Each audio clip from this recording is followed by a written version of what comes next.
Sir suicides में India number 1 है sir. हर 1.5 घंटे में कोई ना कोई स्टूडेंट सुसाइड अटेम्प्ट करता है सर। सक्सेस के बाद का प्लान सबके पास है, लेकिन अगर गलती से फेल हो गए तो फेलियर से कैसे डील करना है, कोई बात ही नहीं करना चाहता।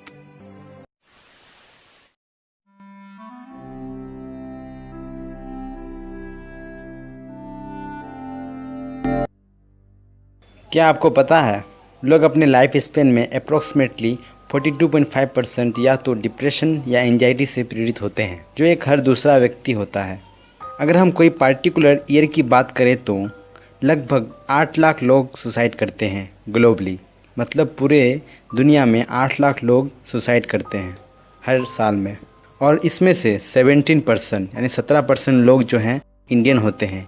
1,35,000 जो कि 2015 में सुसाइड किए हुए लोगों का स्टेटिक्स है। अगर आप 13 से 15 साल की उम्र के बच्चों की बात करें तो उनकी मौत का नंबर 1 रीज़न क्या है, वो है सुसाइड। सर मेरे पास कुछ स्टैटिस्टिक्स हैं सर सुसाइड्स में इंडिया नंबर 1 है सर। हर 1.5 घंटे में कोई ना कोई स्टूडेंट सुसाइड अटेम्प्ट करता है सर। यहाँ पे स्टूडेंट्स बीमारी से कम और सुसाइड से ज़्यादा मरते हैं। कुछ तो गलत हो रहा है ना सर।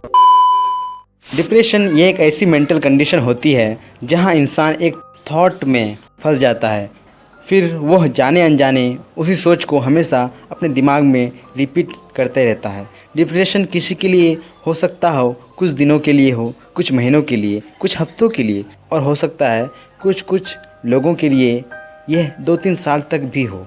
वो डिपेंड करता है कि उस डिप्रेशन का काउज़ यानी कारण क्या है। यह एक ऐसी चीज़ है जिसके बारे में ज़्यादातर लोगों को खुद पता नहीं होता कि वो डिप्रेशन में है। डिप्रेशन एक ऐसी ख़राब चीज़ है, लोग सोचते हैं कि मुझको नहीं होगा, पर वो सारे फीलिंग्स को फील कर रहे हैं जो डिप्रेशन होने के बाद होती है। तो पहले यार समझते हैं कि डिप्रेशन के सिम्टम्स यानी लक्षण क्या क्या हैं। तो पहले सबसे पहला वाला जो सिम्टम्स है वो है ये कि एकदम से आपका वज़न बहुत ज़्यादा बढ़ गया हो या घट गया हो पिछले कुछ 4-5 महीनों के अंदर। दूसरी चीज़, आपको ऐसा लगता है कि आप लोनली हो, आपकी बातें सुनने वाला कोई व्यक्ति ना हो, आप लो फील करते हो। तीसरी, आप गिल्टी फील करते हो कि काश ये चीज़ मैंने पहले की होती तो आज कुछ और ही होता, कि काश मैं थोड़ा और पढ़ लेता तो शायद ये एग्ज़ाम क्रैक कर लेता। कभी कभी ऐसा होता है ना यार कि हम सोचते हैं कि काश मैं थोड़ा और पढ़ लेता, थोड़ा अच्छे से और पढ़ लेता तो मेरे माँ बाप के पैसे बर्बाद नहीं होते, या फिर मैं कुछ ऐसा कुछ कर लेता जिससे मेरी टाइम, मेरा वक्त, मेरा कुछ साल बच जाता। चौथी चीज़, आपको नींद नहीं आ रही होती है। आप रात को सोए हुए होते हो अपने बेड पे करवट बदले जा रहे हो, पर आपको नींद नहीं आती जल्दी। सिर्फ साइकिल बिगड़ा पड़ा है, कभी सो रहे हो तो सो रहे हो, कभी जग रहे हो तो जग रहे हो। आप सोच रहे हो आप वर्थलेस हो, आप वर्ल्ड में कुछ भी वैल्यू एड नहीं कर पा रहे हो, आपका मन नहीं लग रहा वो चीज़ करने में जिसे आपको पहले करने में इंटरेस्टिंग लगती थी। तो ये सारे सिम्टम्स है डिप्रेशन दर्शाती है। डिप्रेशन होने में 3 हार्मोन्स का मेन रोल होता है। सबसे पहला हार्मोन जिसका नाम है कोर्टिसोल, जो स्ट्रेस बढ़ाने वाला हार्मोन है, इसका बहुत ज़्यादा बनना शुरू हो जाता है बॉडी में। दूसरी हार्मोन जो कि मोटिवेशन का एहसास दिलाता है, उस हार्मोन का नाम है डोपामिन, उसका भी बनना हमारे बॉडी में बहुत कम हो जाता है। और तीसरी हार्मोन जिसका नाम है सेरोटोनिन, जो कि हैप्पीनेस यानी खुशी का एहसास दिलाता है, उसका भी बनना बहुत कम हो जाता है। ये सारी हार्मोन्स की इम्बैलेंस से ही डिप्रेशन शुरू हो जाता है। पर्सन लो फील करने लगता है, अकेला फील करने लगता है, और उसके ब्रेन में अलग अलग तरह के विचार आने लगते हैं। तो हम जब किसी मेंटल हेल्थ एक्सपर्ट के पास जाते हैं, अगर वो हमें कोई मेडिसिन्स देते हैं जो एंटी डिप्रेशन मेडिसिन्स होते हैं, तो ये मेडिसिन्स हमारे हार्मोन्स के रिलीज को बैलेंस कर देता है। एक्चुअली में मेडिसिन्स आपकी बॉडी में हार्मोन्स के रिलीज को फास्ट कर देता है, जिसकी वजह से पर्सन चार्ज अप हो जाता है, एक्साइटेड हो जाता है। जब धीरे धीरे वो पर्सन उसी मेडिसिन्स को बार बार लेता है, तब उसकी इस मेडिसिन से वो एक्साइटमेंट नहीं मिलती और वो उससे ज़्यादा पावर की मेडिसिन्स को लेगा और डॉक्टर से कहेगा, डॉक्टर साहब इस मेडिसिन से ना मज़ा नहीं आ रहा है, अब भी लो फील करता हूँ, आप एक काम करो इसकी पावर बढ़ा दो, इससे कोई ज़्यादा पावर की मेडिसिन दो। आप देख पा रहे हो क्या हो रहा है। अब ये पर्सन जब डिप्रेशन से बाहर भी आ गया, नॉर्मल भी हो जाएगा, तब भी इसे अपनी नॉर्मल कंडीशन ठीक नहीं लगेगी और ये एंटी डिप्रेशन मेडिसिन को बार बार यूज़ करेगा। आप तो श्योर हो जाओ कि मेडिसिन्स आपकी हेल्प नहीं करने वाली परमानेंट बेसिस पे। तो आप डिप्रेशन से बाहर आ सकते हैं कुछ प्रैक्टिकल टिप्स को फॉलो करके। तो इसमें से सबसे पहला वाला जो ट्रिक है वो है, जब भी आप लो फील करो, कुछ करने का मन नहीं कर रहा हो, तो आप एक काम कर सकते हो, आप बाहर जाओ, थोड़ा घूम के आओ। ऐसी जगह होनी चाहिए जहाँ पूरा आसमान खुला हो। आप अपने छत पे, अपने बालकनी पे जा सकते हो। ये सुनने में बहुत छोटी बात लग रही होगी, पर इसका इम्पैक्ट आप पे बहुत बड़ा पड़ेगा, क्योंकि आजकल की बिजी लाइफ में लोग खुल के सांस तक नहीं ले पा रहे हैं। छोटा सा रूम और उसके अंदर एक छोटी सी मोबाइल स्क्रीन में जी रहे हैं। अगर यूं ही परे परे आप मोबाइल फ़ोन यूज़ करते रहोगे अपने छोटे से रूम में, तो क्या होगा, आपको एंजाइटी, डिप्रेशन फील होनी ही होनी है। दूसरी चीज़ जो आप कर सकते हो, जो कि बहुत इम्पोर्टेंट है, वो है एक्सरसाइज। ध्यान से सुनिएगा। ब्रेन और बॉडी एक दूसरे से इंटरकनेक्टेड होते हैं, एक दूसरे से जुड़े हुए हैं। अगर एक ठीक रहेगा तो दूसरा भी अपने आप ठीक रहेगा।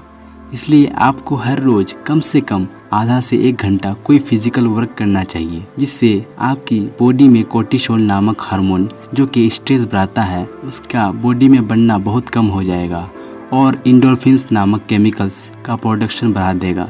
एंडोर्फिन को अगर आसान भाषा में समझे तो ये ब्रेन के पेन किलर की तरह काम करती है। एक्सरसाइज करने से आपकी बॉडी में ब्लड सर्कुलेशन भी फास्ट हो जाएगी और हार्ट से रिलेटेड और भी काफ़ी बीमारियों से आप बचे रहेंगे।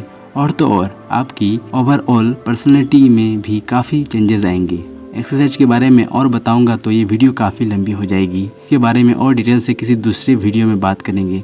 अब आगे बढ़ते हैं तीसरी प्रैक्टिकल टिप की ओर, और वो है कीप योर सेल्फ बिजी। मतलब अपने आप को बिजी रखिए। ये सुनने में जितना इजी लग रहा है उतना ही पावरफुल है। जब आप कुछ नहीं करते हो, यूं ही बैठे रहते हो, तो आपके दिमाग में 1000 अलग अलग तरह के थॉट्स चलते रहते हैं और आप ओवर थिंकिंग करने लगते हैं, रॉन्ग डायरेक्शन में और रॉन्ग चीज़ों को। ध्यान दीजिएगा, ओवर थिंकिंग गलत नहीं है, पर वो सही चीज़ों में और सही डायरेक्शन में होना चाहिए। किसी चीज़ को डिटेल में जानना, उसको डिटेल में एनालाइज करना, किसी चीज़ को बहुत गहराई से सोच विचार करके समझना, अगर आप ऐसा करते हो तो वो सही है। मैं उसकी बात नहीं कर रहा हूँ। तो हम कुछ तरीकों के बारे में बात कर लेते हैं जिससे आप अपने आप को बिजी रख सकते हैं। तो वो है कि आप कोई नई स्किल सीख सकते हैं, कोई नई हॉबी बना सकते हैं, कोई नई एजुकेशनल आर्टिकल पढ़ सकते हो गूगल में, कोई अच्छी एजुकेशनल वीडियो देख सकते हैं यूट्यूब पे, अपने आप को बेहतर से और बेहतर बना सकते हैं। आप कोई नई और अच्छी हैबिट बना सकते हैं। अगर आप हैबिट के बारे में साइंटिफिक टर्म्स में और डिटेल में समझना चाहते हैं तो मैंने एक वीडियो बनाई है, आप मेरे चैनल पे जाके ज़रूर चेक कीजिए। इसमें मैंने काफ़ी अच्छी तरह से हैबिट को डिस्क्राइब किया है।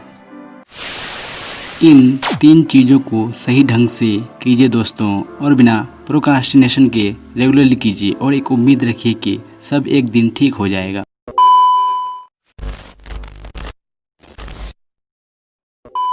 वैसे तो डिप्रेशन के अलग अलग कारण होते हैं सबके लिए, पर एक कारण जो सबसे ज़्यादा कॉमन है स्टूडेंट्स में, वो है कंपैरिजन। अगर आपके बड़े बच्चे या शर्मा जी या अड़ोसी पड़ोसी के बच्चे के 95% आए बोर्ड्स में, तो ये ज़रूरी नहीं कि आपके छोटे बच्चे या आपके दूसरे बच्चे उतने ही मार्क्स लाए या उससे अच्छे मार्क्स लाए। मैं पहले भी कह चुका हूँ, मैं फिर से कहता हूँ कि हर बच्चा अपने में अनमोल होता है। आप किसी बच्चा को किसी से कंपेयर नहीं कर सकते। आप मछली को पैर में नहीं चला सकते। मछली पानी के लिए बनी है, मछली पानी में ही ज़्यादा तेज़ी से तैर सकती है। उसी तरह हर बच्चा अलग अलग फील्ड के लिए बना है। कोई हो सकता है बिजनेस अच्छे से कर सकता है, कोई एंटरप्रेन्योर अच्छा से बन सकता है, कोई अच्छा कुछ दूसरे फील्ड में कर सकता है, क्योंकि ये डिजिटल लाइफ है। आजकल हर फील्ड में करियर पॉसिबल है।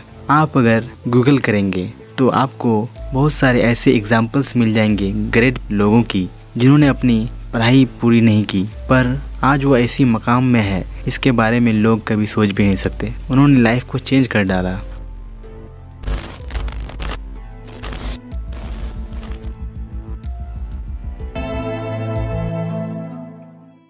हम सब गलत कर रहे हैं भाई।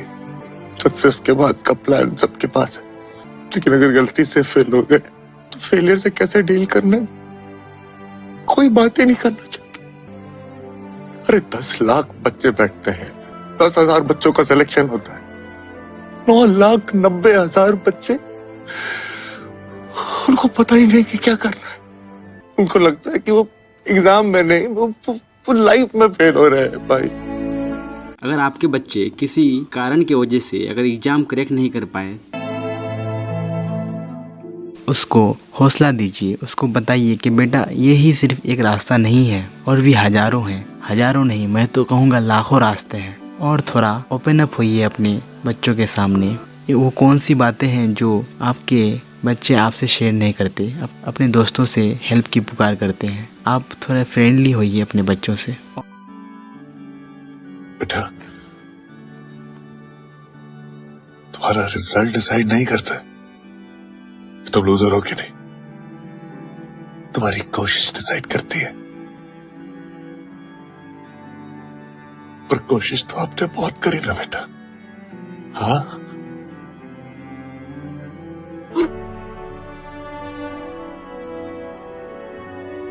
और स्टूडेंट्स के लिए मानते हैं ये इंडियन सोसाइटी है, यहाँ जल्दी पेरेंट्स के सामने ओपन अप नहीं हुआ जाता, पर हो यार, अब किस चीज़ के लिए वेट कर रहे हो? कल को ना जाके कोई हम लोगों में से कोई ऐसा कदम उठा ले जिसके बारे में कोई सोच भी नहीं सकता। तो जितना जल्दी हो सके ओपन अप हो, अपने प्रॉब्लम्स को अपने पेरेंट्स के साथ शेयर करो, उनको बताओ। और एक बार आप जब भी कभी लो या डिप्रेस्ड फील करो या कुछ भी ऐसा फील कर रहे हो, तो आप अपने दोस्त, भाई बहन, पापा जो भी हो जो आपकी बात सुने उससे ज़रूर शेयर करो, उसको अपनी तकलीफ़ बताओ, अपने अंदर ही नहीं रखना प्लीज़। अगर दिल में कोई भी तकलीफ़ हो तो उससे बोलो, बोलने से दिल हल्का होता है।